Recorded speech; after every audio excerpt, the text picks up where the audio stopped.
Welcome back. आप देख रहे हैं सौदा आपका। बाजार की चाल यहाँ पर कमजोर लग रही है, लेकिन एक स्टॉक पर नजर डाल लेते हैं। जुबिलेंट फूडवर्क्स आज 3% से ज्यादा की तेजी इस स्टॉक में दिख रही है और कल जुबिलेंट ने अपने तिमाही नतीजे पेश किए। गुड सेट ऑफ नंबर्स, यहाँ पे अच्छी खासी ग्रोथ ट्रैक्शन देखने को मिली है कंपनी के नतीजों पर और साथ ही आगे के आउटलुक पर बात करने के लिए हमारे साथ मौजूद है जुबिलेंट फूडवर्क्स के CEO Ajay Kaul. Hi Ajay, morning, congratulations, good set of numbers again. ये जो ग्रोथ देखने को मिली है, आप बता सकते हैं इस क्वार्टर में कहाँ से आई है और FY13 में क्या आप सस्टेन कर पाएंगे इस ग्रोथ को? हमारी सेम स्टोर ग्रोथ 26% आपने देखी होगी इन Q4. Given that it is normally it's a tough quarter. I think 26% is very good. System level पे 46% growth है. But what has given us more joy is that we have been able to maintain our margin. 18.5% पे जो हमने EBITDA margin report किया है, I think that is giving us ट्रेमेंडस confidence, क्योंकि कुछ inflationary pressures थे from food and so on. Growth जैसे आपने पूछा कहाँ से आई है, आई थिंक जो हमने मोमेंटम बिल्ड किया था Q3 में, Q2 में भी हमारी 26% सेम स्टोर ग्रोथ थी. तो हमने फिर कुछ ज़्यादा एडवर्टाइजिंग, कुछ ग्राउंड लेवल पे लोकल स्टोर मार्केटिंग जिसको हम कहते हैं, हमने उस पर काफ़ी एनर्जी पंप की थी. आपको ये भी मालूम होगा कि हम इंटरनेट के थ्रू आज आप डोमिनोज पिज्ज़ा ऑर्डर कर सकते हो, उस पर हमने काफ़ी इन्वेस्टमेंट किया. सो ये सब मिला के हमारी सेम स्टोर ग्रोथ Q3 में 30% तक जंप की थी. वही मोमेंटम हमने कंटिन्यू किया even in Q4 and as a result जो नया प्रोडक्ट हमने लॉन्च किया था 3 चीज़ पिज्ज़ा, हमने एक नटी चोको लावा केक लॉन्च किया था, एक नई तरह की डेजर्ट जिसको बोलते हैं. आई थिंक इन सब के चलते हमारी same store growth and overall growth also delivered good in Q4. अगर हम आगे देखें, जैसे आपने पूछा कि 2013 पे हमारा क्या अनुमान है, आई थिंक पूरे साल के लिए वी बिलीव 18 से 20% की same store growth is something which we are confident to deliver at least. In terms of new stores, पिछले साल हमने कहा था कि हम 80 स्टोर खोलेंगे, लेकिन हमने actually we ended up opening 87 stores which is more than what we had said. हमारा अनुमान है कि 2013 में हम कम से कम 90 स्टोर खोलेंगे पूरे इंडिया में.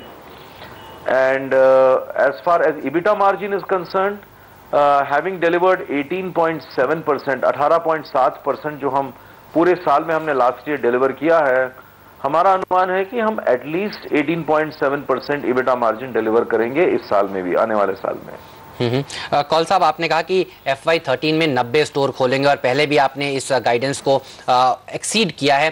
केपेक्स का खर्चा जो है, क्या वो भी बढ़ता हुआ नजर आ रहा है कंपनी के? मोस्ट सर्टनली, इनफैक्ट वो काफ़ी सिग्निफिकेंटली बढ़ेगा. मैं आपको एक अंदाज दूं दैट पिछले साल हमने 110 करोड़ के आसपास खर्च किए थे डोमिनोज इंडिया के लिए और करीब 10 करोड़ हमने खर्च किए थे डंकिन में, जहां हमने एक बड़ी world class state of art facility, एक मैन्युफैक्चरिंग फैसिलिटी बनाई है, एक R&D सेंटर बनाया है जहां हमारी सारी न्यू प्रोडक्ट डेवलपमेंट होती है. वो भी बड़ा स्टेट ऑफ आर्ट है. कभी फुर्सत मिले तो we would like to showcase them to you. So सब मिला के करीब 120 करोड़ हमने लास्ट ईयर खर्च किए थे. इस साल हमारा अनुमान है कि ये कैपेक्स एक्सपेंडिचर इस साल कम से कम नहीं तो 150 करोड़ से ज्यादा ही जाएगा, क्योंकि एक तो पहली बात ये कि हम 90 स्टोर खोलेंगे और उसके अलावा हमारा 3 नई फैक्ट्रीज आ रही हैं हमारी, जो हमारी वेस्टर्न इंडिया और कोलकाता में जो फैक्ट्री है उनको हम रिलोकेट कर रहे हैं. तो इसमें सब्सटैंशियल इन्वेस्टमेंट हो रही है, जो बिल्कुल स्टेट ऑफ आर्ट फैसिलिटीज बन रही है, ह्यूज फैसिलिटीज, और एक बिल्कुल नई फैसिलिटी हम बना रहे हैं in close to Chandigarh. So ये मिलाने के बाद में और the regular capital expenditure which we do, हमारा कम से कम वी बिलीव 150 करोड़ के ऊपर ही जाएगा कैपिटल एक्सपेंडिचर नेक्स्ट ईयर. और उसके अलावा फिर डंकिन भी है जिसमें हम करीब 12-13 करोड़ खर्च करेंगे अगले साल. सो सब मिला के it's a figure which will be in excess of around 160 crores. जब हमने ये कारोबार आपने शुरू किया था तब ये माना जाता था कि डिलीवरी के ऊपर ज़्यादा जोर रहने वाला है, होम डिलीवरीज पर ज़्यादा फोकस रहेगा, लेकिन अब ऐसा लग रहा है कि लोग जाकर रेस्टोरेंट में बैठकर वहाँ का एम्बियंस एंजॉय कर खाना खाना चाहते हैं. ये कुछ परेशानी का सबब बन सकता है आगे चलकर, जिस तरह से रेंटल इनकम लगातार बढ़ती जा रही है, रेंट्स लगातार बढ़ते जा रहे हैं? नहीं, ऐसा एक्चुअली कुछ नहीं है. देखिए, पिछले 3-4 इनफैक्ट 5 साल से हमारी अपनी स्ट्रेटजी से ही हमने ये बदलाव भी लाया है. रिसर्च हमें ये कहता है कि there is a very fast pace of growth of delivery as a service, क्योंकि जैसे जैसे ट्रैफिक सिचुएशन और कॉम्प्लेक्स होती जाएगी, जैसे जैसे more women will start working and they want to spend lesser and lesser time in the kitchen for food to get delivered at home, उसकी demand तो बढ़ती ही रहेगी। और इसके लिए हमारे पास में इनफ एग्जांपल्स हैं फ्रॉम अदर डेवलप्ड और other better developing markets which are a bit ahead of us in the curve. Having said that, going and eating out is also growing at a very fast pace। तो हमने क्या किया 3-4-5 साल पहले, जैसे आपको मालूम होगा, हमने अपने स्ट्रेटजी में थोड़ा बदलाव लाया। बड़े शहरों में दिल्ली, बॉम्बे, बैंगलोर, कलकत्ता वगैरह जैसे हैं, वहां पे डिलीवरी का फोकस तो है ही, पर बिकॉज वहां रियल एस्टेट या रेंटल कॉस्ट थोड़े से हायर होते हैं, तो वहां हमारे स्टोर्स थोड़े से, समझ लीजिए, they still have dine in capacity, but they are not very large stores. तो unlike what used to be in Domino's earlier, जब हम बहुत छोटे स्टोर्स बनाते थे और उसमें डाइन इन की बहुत ही कम जगह होती थी, बट जैसे ही आप इन बड़े शहरों से छोटे शहरों में जाएं, टियर 2, टियर 3 सिटीज पर्टिकुलरली, जहां पे you are right, the propensity और द चांसेस कि वहां लोग बाहर जाएंगे, एक साथ बैठ के मिलजुल के फैमिली खाएंगे, वहां ज्यादा होता है। वहां पे हमने बहुत बड़े स्टोर्स बनाने शुरू कर दिए, और ये आज की बात नहीं है, पिछले 3-4 साल की स्ट्रेटजी है। तो आज अगर आप जैसे भोपाल में जाए, कहीं सैलम में जाए, आपको 50, 60, 70 कवर के डोमिनोज स्टोर भी मिलेंगे। तो it's a good mix of what happens in metro cities versus जो हम छोटे शहरों में करते हैं, जहां पे रेंटल का प्रेशर कम होता है, विज़-अ-वी बड़े शहरों में। And we believe that rental at the pace at which it is operating right now, I think it is fairly in control. It is not something which worries us at all. Ajay, in fact, what worries us more is for example, food inflation. Okay Ajay, also आपने Dunkin donuts की बात की। Congratulations, Dunkin donuts का first store आपने 8 मई को दिल्ली में जो खोला है, तो उस पर कुछ अपडेट दे सकते हैं कि और पाइपलाइन में कौन से स्टोर्स हैं और कब डंकिन डोनट्स का ब्रेक इवन देखने को मिलेगा? बिल्कुल, डंकिन डोनट्स, देखिए, पिछले साल हमने अपनी पार्टनरशिप अनाउंस की थी, हमें साल भर लग गया in not only doing the research and understanding position कैसे करें उस ब्रांड को, किस तरह के स्टोर बनाए, मेन्यू किस तरह का होना चाहिए। तो काफी कुछ करने के बाद में 3-4 बड़ी सिग्निफिकेंट चीजें हुई हैं। एक, हमने ये रियलाइज किया है कि इंडिया में the biggest opportunity when we talk of such formats is not being just a coffee player और just being a quick service restaurant player. Quick service restaurant में आप देखिए, आपको मिलती है वैरायटी, लेकिन बड़ी क्लिनिकल फास्ट सर्विस होती है। And coffee shops have ended being just being coffee shops. They have done a good job in promoting coffee culture, लेकिन उसके बियॉन्ड वो खाने की स्पेस में बिल्कुल भी ज्यादा नहीं कर पाए काम। रिसर्च ने बताया कि इन दोनों के बिल्कुल बीच में स्वीट स्पॉट एग्जिस्ट करता है, जहां कस्टमर्स को एक गुड एनवायरनमेंट में पूरे दिन उनको कोई ना कोई फूड के ऑप्शंस अगर मिलते रहे तो they would love it, and that's where Dunkin Donuts is. That's why हमारा पहली दफा हमारा नाम Dunkin Donuts and more. What it suggests is that there is a traditional Dunkin' Donuts जहां आपकी बेस्ट कॉफी मिलेगी, कोल्ड बेवरेजेस मिलेंगी, आपको डोनट्स मिलेंगी, बट उसके अलावा आपको ऑल डे पार्ट के ऑप्शंस भी मिलेंगे, which is what our whole story is hinging upon. हमारे स्टोर्स में भी आप जाएंगे, बहुत ही trendy, vibrant, bright colours, typically addressing जो हमारे यूथ हैं, 18 से 25 साल के जो यूथ हैं, उनके लिए बहुत ही एक अट्रैक्टिव प्रोपोजिशन वो है।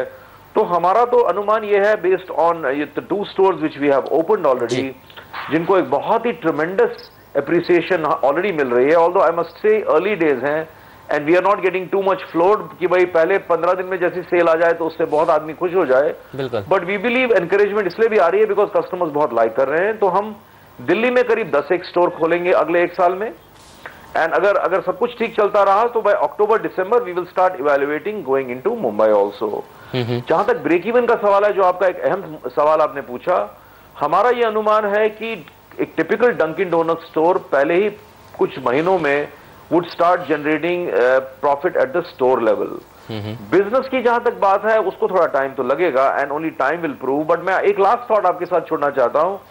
इन the beginning there is lot of experimentation that will happen. हम जैसे जो 10 स्टोर की बात कर रहे हैं, ये बहुत डिफरेंट टाइप के स्टोर्स होंगे, डिफरेंट साइजेस में होंगे, कोई मॉल में होगा, कोई क्या बोलते हैं उसको, कियोस्क में होगा, कोई फूड कोर्ट में होगा, कोई जैसे हाई स्ट्रीट्स भी होंगे। तो depending on which works with our customers, what menu works with our customers, what model works, will be reach some conclusions एक आध साल में, और उसके बाद हम क्लियरली आपको बता सकेंगे कि भाई डंकिन डोनट्स का मॉडल इंडिया में क्या है, किस साइज के स्टोर होंगे और किस तरह की प्रॉफिटेबिलिटी वो देंगे। अजय, आज की तारीख में बहुत आइटरेशन चल रही है एंड एक्सपेरिमेंट चल रहे हैं। अजय, एक आखिरी सवाल आपसे पूछना चाहता हूँ।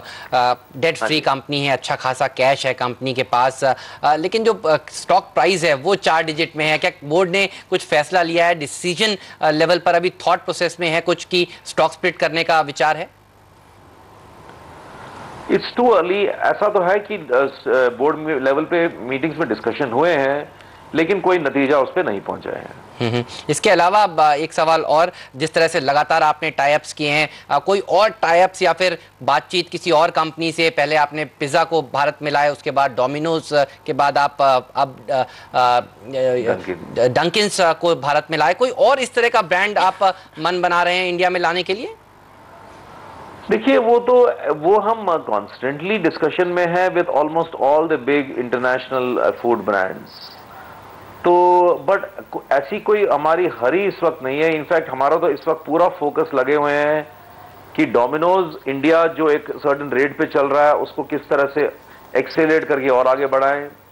मोर इम्पोर्टेंटली डंकिन डोनट्स जो हमने नया लॉन्च किया है, अगले 1 साल के लिए तो हमारी बिल्कुल एक तक will be only focused on making that successful. And Sri Lanka में जहां हमने ऑपरेशन पिछले साल शुरू किया था, उसको भी हमें 6-8 स्टोर तक पहुंचाना है इस साल के दौरान।